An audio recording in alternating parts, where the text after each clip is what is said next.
welcome to the Indomitable podcast. I'm your host, Ciruolo, and today we have another great episode that will leave you inspired. Today's guest is the indomitable Brian Sachetta. Brian is the owner and author of Get Out of Your Head, a brand and book series that seeks to help folks overcome anxiety and depression. He combines his experiences in the tech world with previous mental health battles to draw parallels between computer systems and the human mind, and give readers practical strategies for evading their own psychological demons. Brian currently has 2 books on the market, Get Out of Your Head, a toolkit for living and overcoming anxiety, and Get Out of Your Head Volume 2, Navigating the Abyss of Depression. Well, hello, Brian. Hey, Di, thanks for having me. I'm glad to be here. Absolutely. I'm so excited to have you today. As I was saying to you beforehand, this is exactly in my wheelhouse. This is exactly the people that I'm having conversations with today. So I'm very excited to have this talk. Why don't you go ahead and introduce yourself a little bit and cover whatever I left out in the bio? Yeah, sure. I mean, kind of just a recap. So I'm Brian Sachetta, owner and author of Get Out of Your Head, which is a brand and book series that seeks to help folks overcome anxiety and depression. I like to say, right, is like just off the bat, I'm not a doctor, I'm not a clinician, I can't diagnose, I can't treat, but I am somebody who has experienced these same sorts of things that listeners have, right? I've been through anxiety, I've been through depression, and it's not to sit here and say like, hey, look at me, I know everything. It's more trying to establish a connection with those who are listening and saying like, hey, if you trust me a little bit, or, you know, I ask you to trust me a little bit and understand that I've been right there with you, and together we can make some progress on these things. Yes, absolutely. Well, tell me a little bit about the backstory. How did you get to this place where you were like, I need to have this conversation? Definitely. You know, the weird thing, right, is, and I allude to this a little bit in my second book, is, you know, you grow up, and I had a really nice childhood. I grew up in a nice town, and you think to yourself like, oh, bad things can't happen to people who live in nice places and all that, right? And you get to the point where you realize that anxiety, depression, PTSD, a bunch of different conditions, right? They don't discriminate. They can affect anyone from any background, age, upbringing, race, all that stuff, right? And so there was a point in time where, you know, it was sort of like, and I honestly, I kind of hate using the word privilege, because it's like my parents worked really, really hard to bring us from kind of nothing to like having a decent life, right? And so it was like, I was the product of that, which I'm very thankful for. But at the same time, it's like they worked really hard, and I don't want to discount that whatsoever. At the same time, it's like when you grow up in a nice neighborhood, you are a little bit sheltered, right, by some of the chaos and struggles of the world. That's just a natural byproduct of how things go. And so it was like at 17, at 16, as I started to experience anxiety and just feelings that I didn't know how to deal with, the teenager in me was like, wait a second, this can't happen. You know, like life has been really good. It's not supposed to be like this. The struggles got worse. The anxiety got worse. The depression really manifested itself. I had this great upbringing, and yet I still struggle. Like that belief of that can't happen is just not true, right? And so along my journey, it's like, okay, I'm struggling. I eventually need to make sense of that and say, that belief doesn't serve me anymore, right? I talk to a lot of people around the world, some who are really well off, some of who are not as well off. And again, these diseases don't discriminate. I was almost 18. I didn't have a ton of experience on the dating front. I was on a date with a girl that I liked, that I was sort of seeing, not dating, but like kind of in that middle space. And I actually got like really, really nervous and had a panic attack in front of her. And it just didn't go well. Like she didn't handle it well. I didn't handle it well. Not trying to speak poorly of either one of us. We were kids, no big deal. But that was like a real eye-opening moment of me saying to myself, like, okay, I care a lot about relationships, and I want to have one, and I want to be fulfilled in one. But there is something in front of me that is blocking me from making that happen, right? And so I didn't know it at all at that time, but I spent 6 months being like, what the heck was that? I don't have a lexicon of being able to say, that's anxiety, that's a panic attack. I was just in my head all day and every day. I was a boy, and I you know, society said, hold these feelings within, push them down, don't talk about them. And I got to a point where I was like, not at a breaking point, but I was really, really unsure of where to go. And so I was just like, look, if society tells me that I can't talk about this stuff, I was like, then I have to white knuckle it, and I have to figure this out on my own. And obviously there was some grace in there where it was like, my mom figured out that something was going on, and she was a really instrumental force in helping me make sense of a lot of this stuff. I probably wouldn't have written a book or multiple books if it was just a couple panic attacks at 18, but you know, the anxiety persisted, the depression persisted, and I was like, okay, I've already started this journey. I really need to make progress here, because otherwise, like, I am just not going to be productive in life. I'm not going to be fulfilled. And so eventually I was like, let's really get to the bottom of this. And through a bunch of different means, right? Trying things out on my own, reading a ton of different books and journal articles and going to psychotherapy and whatnot, I eventually started to make sense of some of this stuff. And I turned around and I was like, okay, now that I've made sense of it, not that I'm perfect, not that I have all the answers, but I was like, now that I've made some sense of it, what am I going to do? And I talked to a lot of different people and they were like, wow, you have some knowledge here. Like, what are you going to do with that knowledge? And I was like, it means so much to me. It's such a significant part of my life that I was like, I see no other choice but to start sharing this content. So that got me to write my first book and then, go on podcasts and write blog posts and stuff like that. And here we are. So. So when you're in childhood, right, your sense of self is sort of determined by your parents and your relationships, right? And as you are aging into that self-determination stage, you are having these panic attacks at what I would say is sort of the peak of social performance anxiety, right? And then, of course, you're worrying about it constantly. So, of course, that's the thing that happens. Oh, my gosh, that's a lot. That could have definitely taken you down for a long time. Did you go through sort of a period of a story you were telling yourself that was actually really counterproductive to your mental health? Did you go through that whole stage as well? Or did you just thankfully have people around you who saw that you were struggling? It's a good question. I would say a little bit of all the above, where it was like, I reflected a lot. No, of course.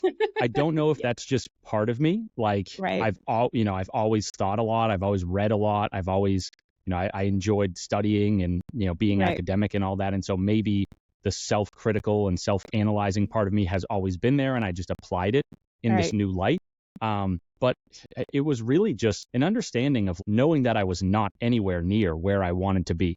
And having this discrepancy of like, I have this belief of what life should be like, right? Things went off the rails and I want to put them back on, right? And so to me, I was like, all I know how to do is think and analyze and try to make progress, right? I mean, I take it back to athletics all the time. It was like, I ran track in high school. I played basketball in high school, and we just kind of got instilled with that mindset of like, if you want to make something happen, you just go make it happen, right? And I had no idea what I was doing, but I was like, if I take that same mindset of like, hey, I had a track meet and I didn't run well, in turn, I'm going to go practice really hard and train really hard and try to bring the accomplishment that I'm seeking into the world. It was like, I guess I'm going to do something similar on this mental health front. I had a lot of help.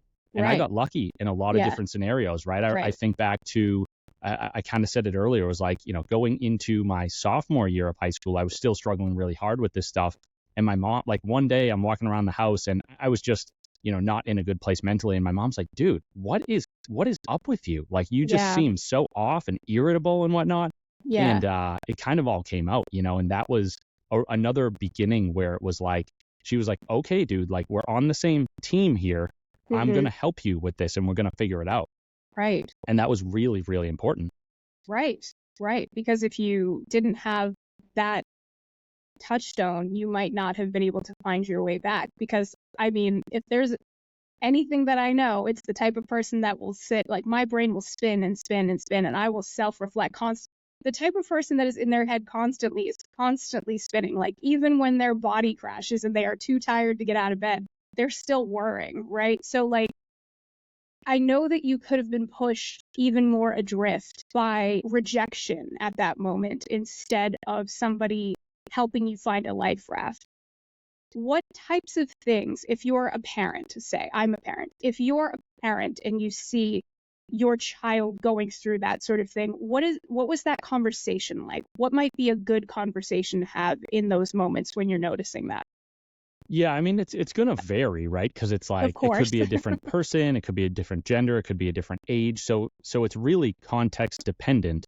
But I think the most important thing is just sort of like it's one of those, like when you look into the person's eyes, they are telling you like, it's okay and I'm not going anywhere, not like hey, I'm judging you and you shouldn't feel this way and, man up or woman up or whatever it is, just like what you are experiencing is normal. It is okay. It may stink, but like I am not moving, and I think just having that presence for the person is really important because what often happens is maybe that person is not yet ready to talk Right. about this stuff, but you Right. showing them that you're not going anywhere, there's a subconscious message there that gets to them that says, okay, I'm not willing to open up yet, but they didn't scare me away per se. And Right. so Right. maybe when I am willing to open up, I can go back to that person. And that's the most important thing, right? It's knowing that it like, and nobody would feel this way, but if you are in that parent position, right? Knowing Mm-hmm. that it likely has nothing to do with you, right? It Of just has course. to do with the kid and Right. what they are experiencing and their whole view of the world and how scared they are, you know? Right. Right. If you think about the types of friends that you have that are going through those sorts of things, I have found that when I try to reach out or when I am just like, hey, I'm here for you, let's have dinner, I try to help by building a bridge. And sometimes people aren't ready for that. And I've noticed sort of a self-rejection, not for me, for them, when they will be like, oh, no, I can't do that. They're not really ready to join me on the bridge yet. I think that what you just said is very important, that like they didn't scare me away. I think that that's a very important. So I just wanted to underline that because I have definitely been guilty of being like, hey, come on, we can do nothing. Like I'll come sit at your house, but then is your house clean enough, like in your own? Do you know what I mean? So there's like a lot of places when you're trying to help somebody or support somebody in a mental health journey that they will self-reject and make it harder, but you need to be able to what do you push through that or just hold space for that? How do you feel about sort of that initial rejection? Yeah, I mean, I think you're hitting the nail on the head, right? Is like what you said about basically like self-rejecting and like it's Yeah. difficult, right? It's like we live in a Yeah. polite society and we will Yeah. and I'm not like criticizing that. It's like we Yeah. want to be polite to each other and so what that Yeah. can sometimes mean is like we say one time, right? Hey, I'm Right. here for you, give me a call, whatever. And look, Yeah. that really is great. Like and I've done that Yes. before. Like and I Yes. say it from a not a standpoint of bragging. I say it from a standpoint of I have used that approach and then Mm-hmm. looked back and been like, oh, maybe that wasn't quite what they needed. It was so well intentioned. And when any of us do that, it's so well Yeah. intentioned. Yeah. But that person might need more, right? Getting past the point of politeness, if you see that person continuing to struggle, chipping away and being like, I'm here.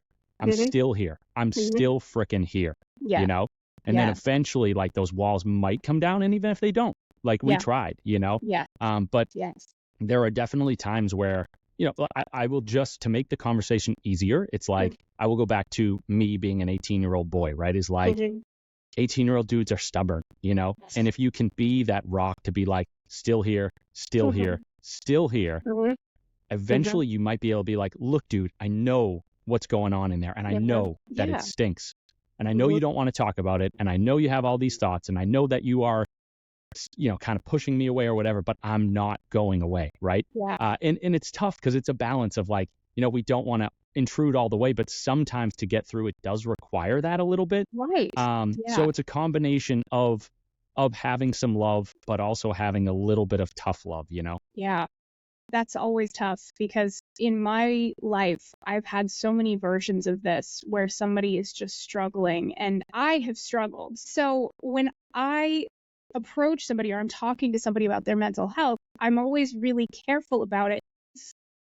I find sometimes that I can't carry that bucket for them. Do you know what I mean? I find that like I have to both show up but be totally okay if they're not willing to meet me on the bridge. Do you know what I mean? That is definitely one of the life lessons that I've had to work on pretty hard, right? You'll build a whole bridge and you'll just be like, I'm gonna be sitting waiting on this bridge. If you even take a step toward this bridge, I'm gonna run to the other end to meet you there, you know?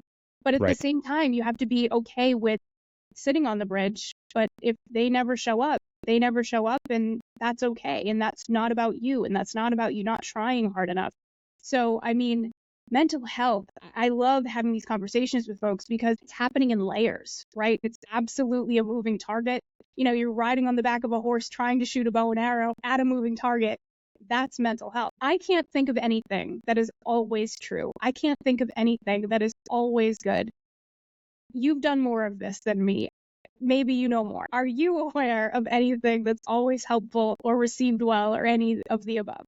Yeah. So there's a million ways that I could take this, right? Because it's a Right. very open-ended question. You get to the point where you have lived long enough and you're like, okay, the notion that something always works or always doesn't work Right. is we get into Yeah. the nuanced gray area. It's like, yeah, gravity is a thing until you go to the moon, Right. Gravity always works. Valid. Exactly. So the one thing that holds true for me, and again, this goes back to the brand itself, is like your mind is really not your friend. It can be, but if we're talking mental health, then your mind is Mhm. not your friend. If you hold any job, right? If you're a lawyer or whatever, and you have to put on your critical thinking hat and think through problems and come up with analyses and reduce things down to logical answers, then yes, your mind can be helpful. But I guess I'm talking about the realm of mental health. And when it comes to Ooh, mental health, your mind is just not your friend. And so right. the reason that my brand is called Get Out of Your Head is because for me, it felt like the one true constant thing was always like, if I'm in my head, I'm in a bad place. And if I get out of there, I'm going to be feeling better. A lot of both of my books, but particularly the first one, is geared toward managing anxiety. That first Yeah. book, it's basically like 100 different ways to get out of your head, to get back into the present moment. And at times it's like, oh, that might be a little repetitive or whatever it is, but the difficulty is that even though the broad concept of your mind is not your friend is true, for different people it holds it in different ways, right? So it's like Right. I like to get out of my head by going for a run, by going for a walk, by lifting weights, whatever it may be. Yeah. Somebody else is like, I like to paint, I like to go pray, I like to go to church, whatever. And so Right. it doesn't really matter the medium through which you adopt this overall broad strategy, but I guess basically just figuring out some reliable ways for yourself to get out Right. of your head, but also building the awareness to be able to say like, ooh, I'm doing that thing again. I'm Yeah. running that pattern Yeah. in my mind again, and I need to get out of there. Yes. That, to me, you boil it all down, there's obviously so many important tactics that we could cover that are covered by the field of psychiatry in general. You know, I, Right. we could list them all out, but I think the most important one is just the notion, right, that when you stew on your problems, especially emotional ones, they Yeah. don't usually get better. They get worse, right? You Yeah. stew on anxiety, you stew on depression, you stew on anger. Mhm. Those feelings grow. And then Right. eventually it's like, oh goodness, I made that thing worse. And so the Yeah. throughput here, right, is again saying, get out of your head, get out of Yeah. that mental space, stop the mental spirals, the cycles, the feedback loops, right, of being Yeah. like, I'm anxious. Oh goodness, now I'm anxious that I'm anxious and I'm anxious and so Yes. on and so on and so on. Yes. So to me, that is one of the most important things. Not that there aren't other challenges and difficulties and Of other course. strategies we could apply, but the main thing is that what's going on up here is the source of most of our anguish. And so if we cut that off, then we have at least the possibility of cutting off that anguish as well. Right. I mean, because societally, we have designed a society around not feeling like enough, not, not ever being satisfied. That constant feedback loop of doom, right, is not great for those of us with anxiety, right? I am constantly having to build up my own media literacy, let's say, around, is this really as bad as people are saying this is? Is this really as scary as people are saying this is? Is this really the worst time that has ever been? And what's fascinating to me is if you talk to anyone older, they'll like laugh right in your face, right? They'll just be like, oh my God, you think it was worse than this time? Like you can literally get food delivered to your door. Maybe relax, How do you advise people when it comes to living in the society that we have here about getting out of your own head? Because that is my feedback loop. I mean, doom scrolling, all of that is designed around this constant need to keep you in a state of anxiety and just like fear, right? Yep, and this is such a good question, and I love that you asked it because it segues really nicely. So we just talked about getting out of your head, right? Right, That is kind of the micro battle. So it's like right, you're in your head on a daily basis, got to get out of there, got to get out of there. Here are tactics that you can use to get out of there. There's like a joke, right? There's a person who's walking in the woods, they come across a river, and there's all these people floating down the river, and they're screaming, and they're like, help me, I'm drowning, I'm drowning. And the person's like, okay, I'll pick them out. Okay, you're hmm saved. Another right, person comes along, same thing. Okay, you're saved. And it's like, eventually the person in the woods is like, well, I'm saving all these people, but what the heck is going on, right? yeah, And then they walk yeah, further up the stream, and all these people are jumping into the river, and other people are pushing them into the river. And the point being that it's like, you can pull as many individual people out of the river as time allows. However, if like you don't change the larger story of what's going on, in the sense that like there is a problem that people keep getting in the river one way or another, Right. that like you're just going to be continually fighting that battle. And Yeah. so taking that and expanding it out, right? Getting out of your head is the micro battle of pulling people out of the river.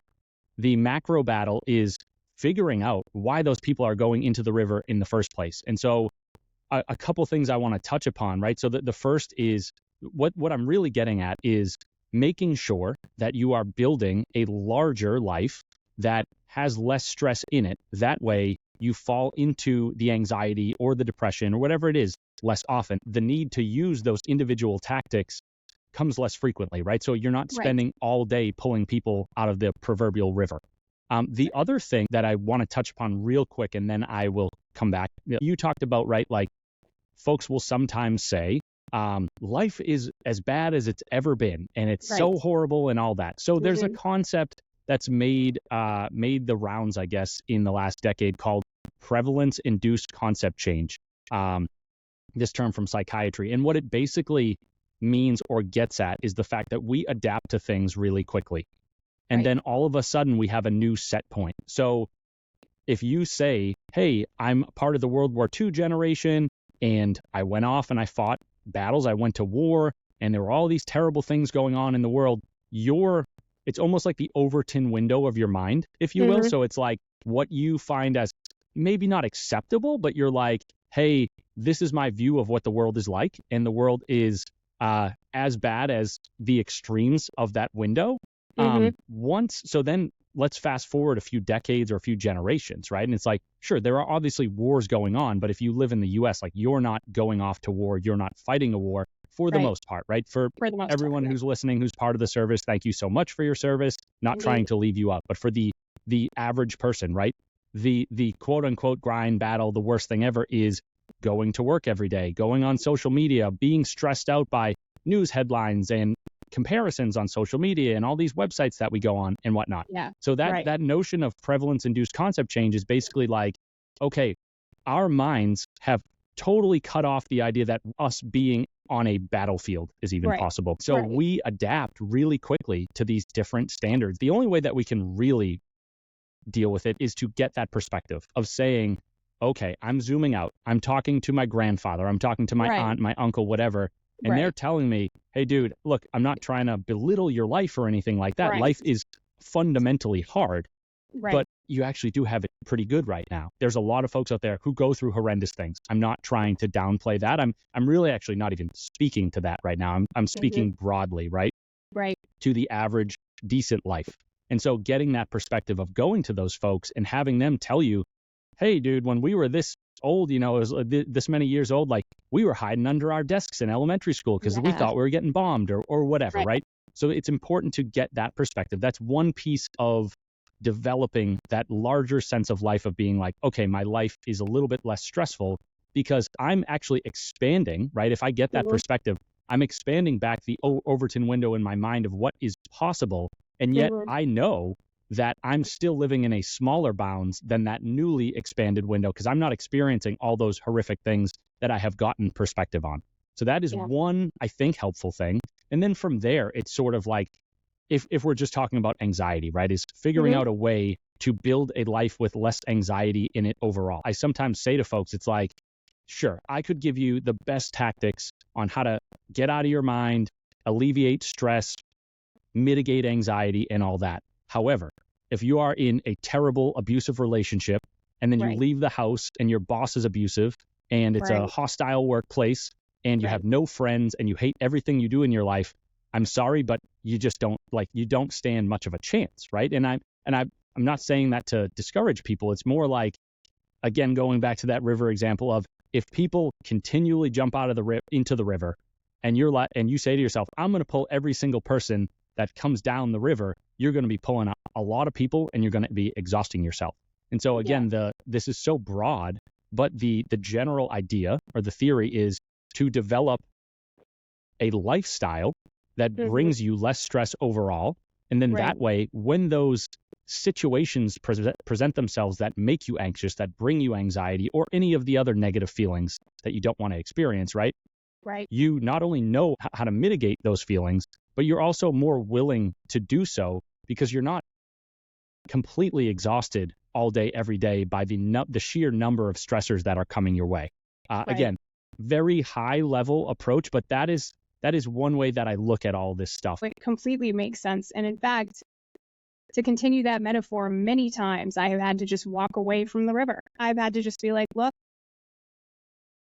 I've explained that you should not jump into the river. I have given you all the tools. I've given you the off ramp. I have done all of those things. And now I have to walk away from the river because I cannot watch people, go down it. That's the hard part, right? The hard part is eventually, in order to protect your mental health, you can't be standing at the edge of the river watching everybody float down the river and scream, right? Like that's not going to, I haven't found it to be great for myself. So that is definitely a place that I am at, where I will give everybody all the tools, I will give everybody all the love I can, and then I just have to let people make their own choices. And that has been, as somebody who tries to control everything because of trauma, that has been just the absolute hardest decision to make in every single circumstance around peopling. So agree, yes, that makes sense, and yes, that is a hard human lesson. So I want to talk to you a little tiny bit about, because you're a techie, I'm a techie, I want to talk a little bit about what's happening in tech right now. Right now, we are living in this world in tech where we all kind of got into tech with our best intentions forward, right? With our, with our goals and our joy for the field and what we thought it could be. And sort of a lot of us bought to the marketing, let's say 10, 15 years ago, 20 years ago, right? So when we were coming up, tech was a certain kind of place for a certain kind of person.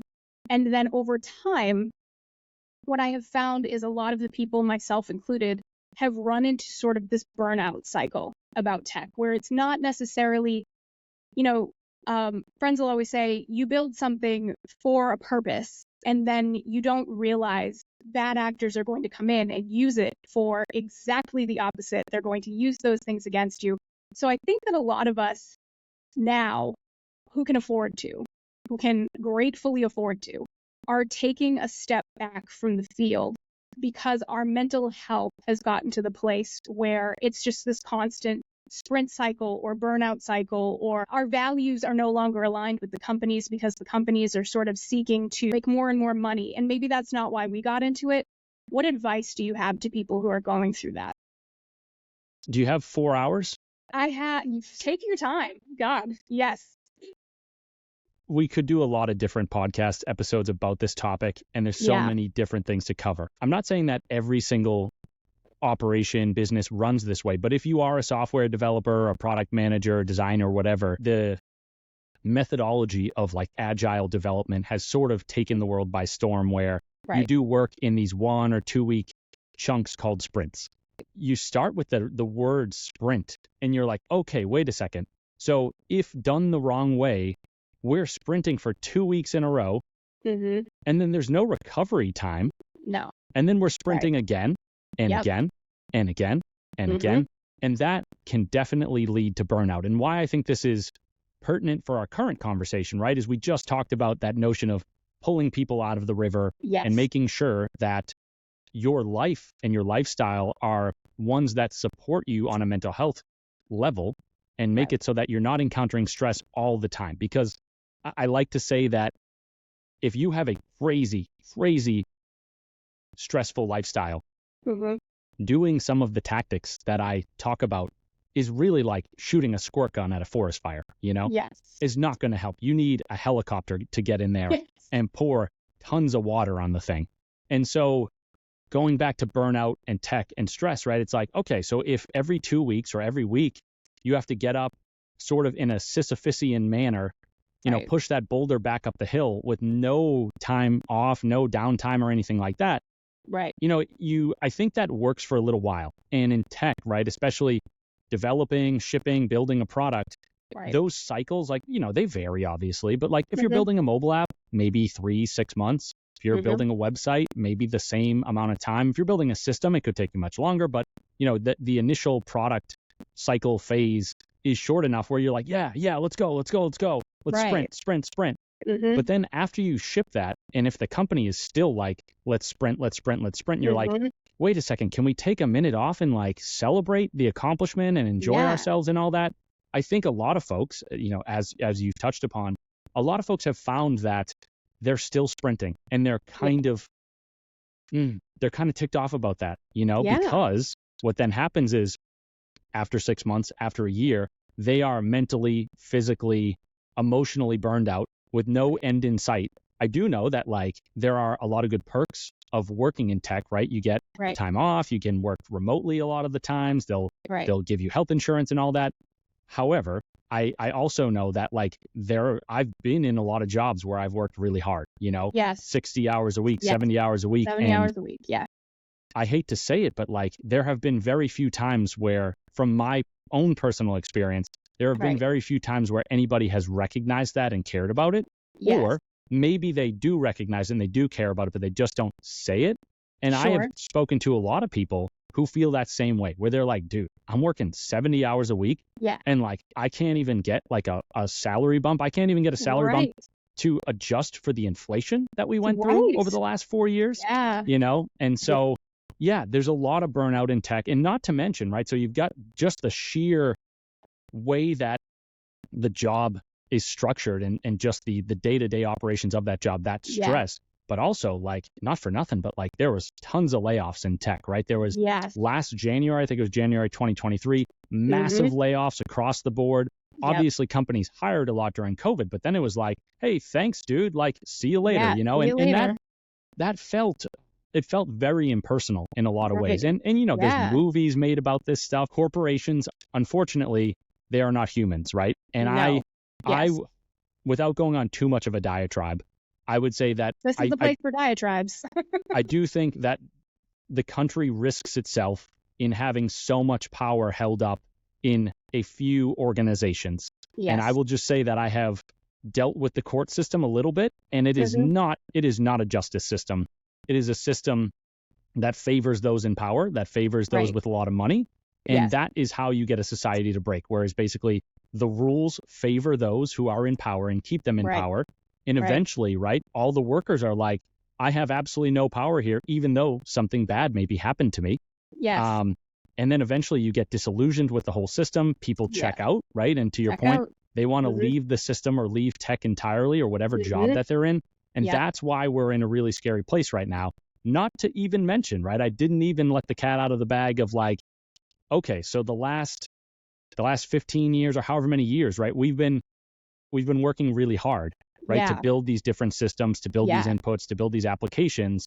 And then it felt like during COVID, as the AI boom took off, it was like, hey, guys, I just baited and switched you so hard. You know all that Yes. code that you were writing? You know all those answers you were providing? Those were Yes. actually inputs into my model, and now I'm going to put you out of work because I don't need you anymore. Yes. And that was like, oh my goodness, this is so messed up. Yes. Yes. And it was, and it was a time when everybody was discussing like how to be more inclusive at work, how to care more about your employees. And at the very same time, on the other hand, they're just like trying to find ways to pay people less. And if they can't pay people less, get rid of them faster. I saw so many people working in like startup companies for less money, only to find out that they were going to be, they were given stock if they stayed on for a year, but the company was never planning to keep them for a year because, do you know what I mean? So there are all of these cycles of, I don't want to say abuse because that's not the word, but there are all of these capitalistic cycles, let's say, where companies are sort of saying one thing and totally doing the opposite. And I think we're sort of finding that out on scale now when everybody was laid off, when companies were like sort of posting better numbers than they've ever had while firing all of these people. I think disillusioned is the right word. I think we all very much became disillusioned by the process in a field where we very much felt like it was the future, where we were, putting all of our energies into making the world better by connecting each other, by talking to each other, by being at the vanguard of the social change, right? Especially at work. And to only find out that it was exactly the same game, it was exactly the man behind the curtain, it was all that. I think a lot of us just feel like, why are we here then? If it's just about money, then, let's just be about money. But then don't be looking at my actual face telling me it's about changing the world. I know people who have been off and just like on sabbatical for 6 months, 12 months, not knowing what's next, not knowing how to feel, not knowing what to do. I know so many people doing like fun projects, right? Like doing their whatever they thought would be fun right now. And I love that for us. But I also worry about that mental health point of like being between that and knowing that you'll eventually have to work again, right? There's like a pretty big gap living there where like eventually you'll have to do something that makes money because that's the world we live in. We all have bills. So like, what are some tips that you could offer for those people who are at that jumping off point? Maybe they've been, taking some time down. How do you get back into a field that moves that fast without feeling like a failure, without feeling that imposter syndrome? Do you know what I mean? I do know what you mean. I will be totally honest here and say that. Tell me. I give advice on the mental health front because like I feel as though I have some answers there. Right. Here I don't know so much because this is the new edge of it, and right? evolving and changing and it's difficult. I guess like, my approach is generally to like reason through things, logic through things, like obviously that not on the anxiety front, but here, right? Just look at things with a reasonable lens and be like, okay, Di just said, how do I get back into a world that is evolving so fast without feeling like a failure? So, okay, let's take that sentence. What does it mean to feel like a failure? Right? Are you saying that you are doing work that you don't care about? Are you saying that you have a goal in your mind that is never getting hit or never going to be hit? I think one of the things that's happened is we've all seen the success stories. We've internalized them. And we've said that in order for us to feel successful, we need to be on one of those rocket ships, right? We need to be Airbnb, Uber, Facebook, whatever it is. Right. And part of the difficulty there is that we join these companies, a lot of us, and we say to ourselves, hey, maybe it's not really the work that I want to do, but I've got a 4-year vesting schedule. And at the end of 4 years, I'll get my stock and we're going to make a ton of money. And so what ends up happening is not all the way, but there's a part of you that cannot be present in the job because all you're thinking about is that payday down the road. And number one, I hate to say it, but in startup land, that payday rarely comes in. And there's all these issues with, governance and the laws and cap tables and stuff like that, which I don't want to disillusion people further, but weird things can happen there. Right. The other piece is that sometimes the money comes and you're like, wait a second, now I have money and I didn't enjoy any of that. I just wasted 4 years of my life. So I think an important thing to do, right, is for somebody to get serious and think about whatever sentence comes out of their mouth. I'm just using the one that you used as an example. Yes, please. When that person says, I feel like a failure or I'm going to feel like a failure, whatever those words are, break that down and ask yourself, like, what do you really mean by that? Because what I was trying to prove or suggest in that chapter in my second book was to say, look, I'm not telling you to go get a job that has no vision towards the future, that has no upside, stock, whatever it is. I'm just saying, for your mental health, you are better off getting a job that you actually enjoy. Now, if that job pays you $10 an hour and you can't live, you're probably not going to enjoy it because there's going to be so much stress there that it's just not feasible overall. However, if you're like, look, I'll take a little bit of a pay cut, but I'm doing this thing that I enjoy, and regardless of what happens in the future, like all the work that I'm doing while I'm doing it is going to be enjoyable or at least meaningful, then at least you've gotten somewhere where at the end of the day, you have set the rules up for yourself such that there really can't be a failure. If that makes sense, sure. Like the company could go under, you could lose your job, whatever, but you could at least say, I held firm to my values. I did what I wanted to do. And for that reason, I feel good about it. And I think that is a really important thing, especially in this day and age where, let's face it, right? If you're a really, really in-demand, skilled tech person, Right. there's always the allure of going to the big companies and getting a Yes. $500,000 a year package and whatnot. It doesn't work for everyone. And it behooves all of us to think about the options and be like, what is actually going to make me happy on a daily basis? Or at the very least, what job could I tolerate? What job would I Right. not hate? I Right. think thinking through things in that fashion can lead you to better outcomes. Right. And I think in this day and age, especially as we see Gen Z, coming, being into the workforce and stuff. And I talk to a lot of, let's say, people managers, and people will say to me, oh, well, that Gen Z, they don't care about anything but the money. They don't care about the values. And honestly, I think in my mind, good. Because if they don't do that, then they don't fall into the same traps that they set up for us millennials, right? They don't fall into that same, oh, this is a family, oh, we're doing it for the right reason. If you go in with your eyes wide open and you imagine, okay, this is a company, I'm trading my skill for the money in an environment that, shares my values, cool. Maybe there existed a time where tech or any other field was in it for the values, was in it for the fun, was in it to be the best, to be ahead of people, all of the things that they told us as millennials, right? So like we're being raised by the generation before us that stayed in jobs for 30 years. We changed that, and now most of us stay in jobs for like 3 to 5 years, right? It really flips the script in terms of who has the power. Because if you are, as your individual self, just being like, cool, I'm here to trade my skills for a paycheck, from the way that we had it to the way that they have it, I love that for them. I think that that's sort of the next iteration of the field of tech, and I'm fascinated to see how that goes. So if people want to work with you, or people, heard this and they were like, yes, this guy, how do they work with you? How do they find you? What's the best way to get in touch? Yeah, best place to get in touch would be my website. So that's getoutofyourhead.com. If you're on social media and you want to reach out to me, on Instagram, the handle is also Get Out of Your Head. On the website, you can find the books, the blog, some merch. There's a contact tab there as well. Yep. I always say to folks like, I don't have all the answers. I do have some. I've been through a lot of what those who are listening have been through.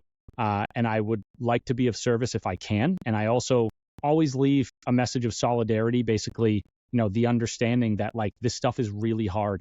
Yeah. And if somebody's listening and is struggling with anxiety, depression, whatever, like just know that I'm right there with you. I've been in that battle before. It stinks, but like things can get better, and they usually do. It just takes a little bit of time. So my heart does go out to folks who are struggling. Let me know if I can help. Yeah, absolutely.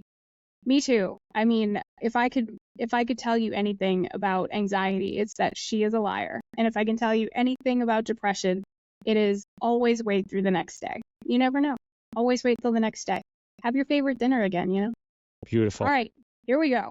All of the links that Brian is talking about are in the show notes. If you'd like to connect with him, please connect through the links that I have below. Y'all, thank you for tuning in today. If you enjoyed this episode, please share it with your friends and subscribe to the Indomitable podcast for more incredible stories of humaning. Thank you to all my Indomitable friends who came to see me on the road last week. Thank you for sharing your stories with me. I loved Buffalo. Thank you all for coming out. And finally, as ever, I am so happy to have you here in community with me. And remember, together we are truly indomitable. Have a great week, everybody. Take care.